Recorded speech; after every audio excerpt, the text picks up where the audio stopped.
All right, action. This is the second most important thing you have as a beekeeper, and that's drawn comb. You need to protect it. The bees are the only thing more important, in my opinion, than the drawn comb. With drawn comb, you can make splits easier. You can make more honey, keep your bees from swarming. Just kind of go hand in hand. There's just so many things that comb can help you with. But how do you get it drawn? And as a new beekeeper, there's a lot of variables and there's a lot of bad information about this. So I saw a question on my YouTube channel by Glenn Martin because he was asking some good questions. And a lot of times I forget. This is my 23rd or 24th year, and I forget those first and second and fourth year questions. And what he asked was, hey, I would like to do single brood management, and I have a box that's 70–80% drawn. Can I put an excluder on and add some supers? Fair question. And the answer is maybe. So I proceeded to ask him a question. Do you have foundations or do you have combs to give them after that? And he only has foundations. So in that case, you can't use them. Foundations, bees do not view this, whether it's wax foundation or plastic with a coating of wax, and we're going to talk about wax here in a second. Bees don't view foundations as theirs. They don't look at this and go, ooh, one day I'm going to store something in that. But once you get them to commit to drawing them out, and there's a lot of things we can do to help them with that, once they draw them out, then you're off to the races. But meantime, if you're in the middle of a blackberry blossom flow and it's really strong, and I've seen bees put 10 to 20 pounds of nectar easily in a day, and you only have this on top and you've got a single or whatever the hive is, and let me show you these hives over here. These are some swarms that I just caught from my bees. We do send a swarm or two off. This is what you would call a single one deep box. So Glenn's got 70%, and that's a good number. We'll go ahead and talk about that really quick. Once your box, a brood chamber, gets to 70% drawn, it is time to add another one. Take a frame of eggs or young larvae, pull that into a second brood box, and then keep feeding. And once that top box gets about 70–80% full, you're going to do a couple things. First of all, any foundations that weren't drawn well in the bottom box, you're going to pull those up, drop combs down, and because bees work better going up because heat rises, and you're going to move those around and get those drawn as well. And then at the same time, if you're wanting to do mediums for honey supers, then you're going to add a medium box as well. And don't put an excluder on. That's another really important tip to getting combs drawn, is bees, again, they don't want to pass through an excluder to get to foundations. Once they draw these into combs, they will pass through that excluder like it's not even there. But between an excluder and foundations above, there's really nothing enticing them to go above that. So just put your supers on without an excluder first and get them on before your colony is already packed and all the other space that it has, so that they can start working on that. And then once they have drawn this out a little bit, maybe your queen has worked her way up there a little bit, and it's okay to get a little bit of brood in the first round or so. It's okay. Just let's say that they've drawn 3 frames fully in this box of mediums. Well, we're coming back and we're like, all right, they've got some combs up in here. Now we're cooking with oil. And we can gently shake those frames down so we get our queen for sure down into the brood area. And then we can put a queen excluder. And now those bees will pass through that excluder wonderfully. And same principle, once this has got about 6 to 7 frames drawn, pull one up or so into another one. And maybe the first year, especially if you know that your flow's over, you can keep feeding for a while. Boy, this is going to be a long video. We got a lot of stuff still to talk about. So foundations, how much coating do they have? Oh, so much to talk about. So I've got a box of drawn combs here. Let's say you've already got a little bit of drawn comb, but you don't have a lot. We've got a nice box of drawn combs. This is so valuable right here. I have some of these that are pushing 20 years, and they are just as useful as ever. They only stay on the hive for me about 2.5 months, maybe 3 months tops, before they're hauled off and extracted. And so We don't let the queens lay in them. We don't put any treatments on while they're on. These are just pure beeswax foundations or combs, and they'll be just fine. But let's say you don't have a lot of those and you're wanting to get those drawn, wanting to get these drawn. What we're going to do is take this one out, perfect frame right there, and we are just going to stick this right in the middle because the bees will want to fill that with nectar quite quickly during a flow. And when they do that, they're going to go, well, dang it, why is there not any combs adjacent to this, which is very normal for bees, and they will want to draw these foundations out very quickly because of that. And that frame just does not want to do what I want it to do. It must be something in beekeeping. This foundation is going to go right into here, and here's a little tip as well. When you draw these out, there needs to be 10 in there in a 10 frame box. But once they're drawn or very darn close, then you can pull one of them out and space them to 9, and you get a lot wider combs. They will extend them out and create a fat comb, and it's very easy to uncap that with a knife. And it's just the only way to do it, in my opinion. You can do 10s, but they're so skinny, it makes it very difficult to uncap those. Now, in this case, so we have a foundation with 8 combs. What we're going to do is pull these 2 close, and we're going to evenly space these other combs off to the side, and that'll work just fine. These will be a little bit extra spacious, and they'll get even fatter, but that'll be okay. Once they get this one drawn, you can space them back out if you have the time. But pulling this bait comb up into a foundation, a box of foundation, makes a big, big difference. Okay, let's talk about the coat on these foundations, because that makes a really big difference. And there's beeswax foundations that have just solid beeswax, and that's how everybody used to do it. You get that pressed at Walter T. Kelly or somewhere like that, and then you would wire those in. We used to do that, and I did it for years after plastic was going. And then a buddy of mine like, why are you doing that? And then we realized we could go 10 times faster with this, and we also could reuse them, and we could use our own wax if we ever needed to if something happened. A single coat of wax from a manufacturer typically is around 11 to 12 grams of beeswax on there. To put that into perspective, a pound of wax is about 450 grams, give or take. I can't quite remember, but it's real close. And so that's not a whole lot of wax on a plastic foundation, just a single coat. 2 would be around 22 to 24 grams. In my personal opinion, don't buy anything less than double wax. You know, some of the companies have different terms, like this is Premier, so they have heavy wax, and then extra heavy would be their double. And that's, I wouldn't settle for anything less than double personally. Now, does that mean that you can't work with single coat? Absolutely. A lot of it depends on the colony. These swarms that are over here, they're really good at drawing combs. You know why? Because they're all the right age of bees. Older bees draw combs very good. They're the ones that produce the wax. Young bees are the ones that produce royal jelly, worker jelly, clean cells, and other jobs. Bees are just absolutely amazing on all the different roles that they go through. If you don't know all the different things that they do, going from emerging from the cell to the end of their life, it's action-packed. So, that being said, a swarm is really good at drawing, typically for a number of reasons. They swarm during a flow, it's the right age of bees, and typically a swarm has a queen with it that's already proven she was strong enough to get them big enough to swarm.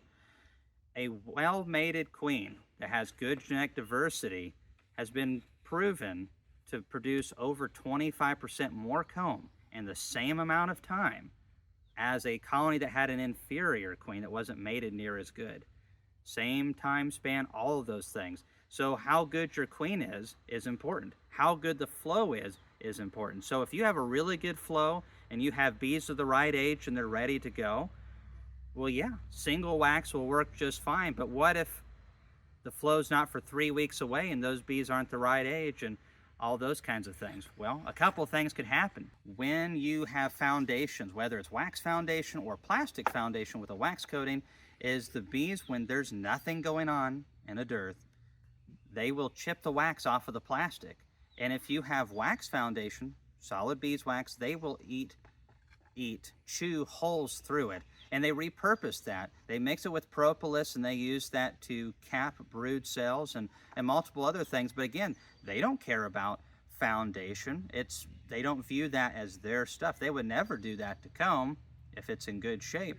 But foundation, they will chip the wax right off of this, and they definitely will chew holes through wax foundation. So understanding your seasonal flows is important. Now, this isn't going to happen over a week or two, but if it's been sitting in there for multiple months and the bees have had no flow going on, for me, I'm going to have to recoat all these plastic foundations again.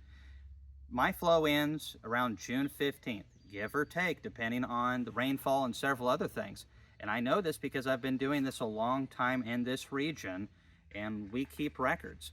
It's really important for you to talk to people nearby who have a general idea, and don't just ask one person unless you know for sure that they know what they're talking about, because sometimes we as beekeepers, we just don't.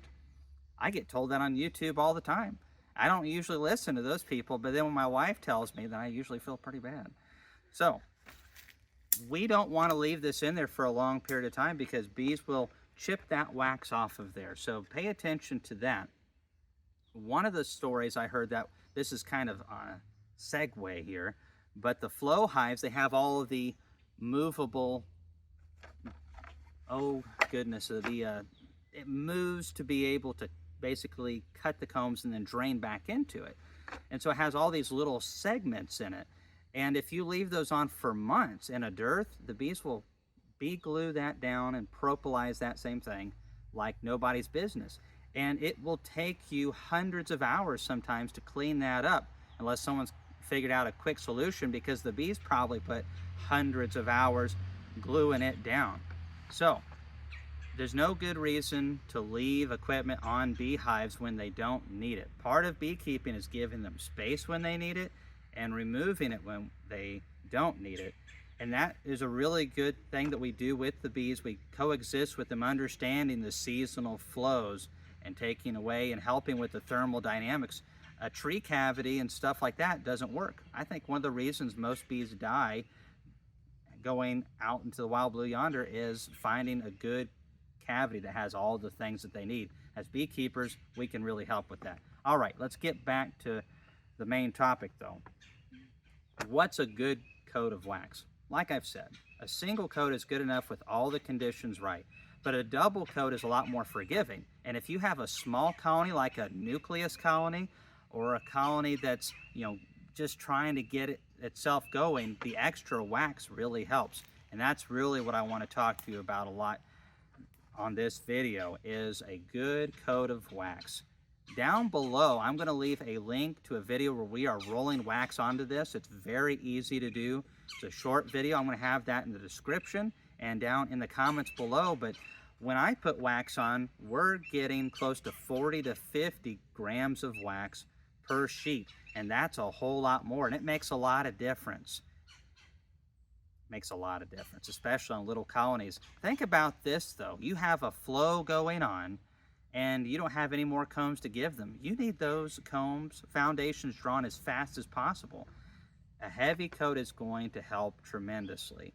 Now there's a point where too much is just too much. I mean, it's just like anything. Water's good for you. Drink too much of it, you're gonna drown. It's kind of dumb, isn't it, Laurel? My grandpa told me that one. It's funny. This foundation right here, check this out. You have all of this sprayed with wax, but you have a little bit of extra wax that was sprayed a little bit heavier in that spot, and that's not a problem. But I know beekeepers who literally put so much wax, they fill all of the cells or most of them all the way up. This is an egregious excess of wax. It doesn't do any good. When the bees make combs without foundation of any kind, it's not flat. It goes in to a point on the other side. The bees need that gap space down in there. And if you put a bunch of it in there, you're creating a lot of work for them to do. With a roller and a little bit of gentle pressure in that video, you can just quickly roll this and create a lot more soft, malleable wax. And grades of wax are really important too. This just keeps going, but there's a lot to this. Don't buy that Wing Yong's foundation off of Amazon. I'm not trying to offend anybody, but a lot of that stuff on Amazon that has the weird names is not made in the USA. If you're not from the USA, well, I'm sorry. There's a lot of good countries that have good foundation, but the sketchy ones that come from China, a lot of times they're diluted with paraffins, and this is proven. There's been a lot of problems in Europe. There's been problems in the US with people getting beeswax, and some of that stuff that you're buying, like little beads of beeswax, that's sometimes not beeswax. So I'm a really big fan of knowing where my foundation, or if I had to buy wax, knowing who it comes from. Unfortunately, we deal with a lot of fraud in beekeeping. People doing fake honey, people doing fake waxes, and bees will not draw it good. If there's paraffin mixed in that beeswax, they will not want to draw that very good at all. And do you really want that with touching your honey? I don't think I want that on there. The other thing to consider, and this just dawned upon me, this is a really, I think, important as well, is let's say we have a comb here, and I guess we have a bee. So we have this isn't a problem. This is just a little bit of comb they've extended down, but whenever I put a comb next to some foundations, I always make sure, or if I am putting a box on top, I always make sure I trim the wax off the top of the top bars and any combs on the sides of significance, because guess what? Before they start drawing on your foundations, they are going to draw off of those cells first, or the brood cells up on top, because that is theirs. It's their comb. And so if they're like, we're going to start drawing over here, we're going to start here. And what happens is, if you have a funny bit of comb right here, they might just start drawing it down from in between instead of drawing it on your foundation first. And that's where you get a lot of the funny combs that go down your foundations. Most of the time, it's because there is a poor coat of wax on there. And we have had some companies who have purchased some cheap wax. And I'm not going to name any names, but some of these guys are getting their foundations now from China. There's a lot of good companies out there, and I guess we'll talk about that now. Stick to the American companies if you're in the U.S. There's a lot of good ones. There's Acorn, there's Motherlode, there's Man Lake, there's, well, Dayton's from China.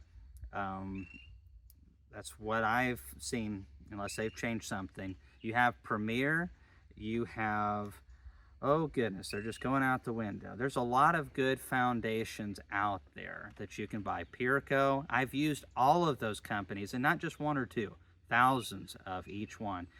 And honestly, the plastic, it helps a little bit, but they all work good. If they have a good beeswax coat, that's the most important thing, is the coat.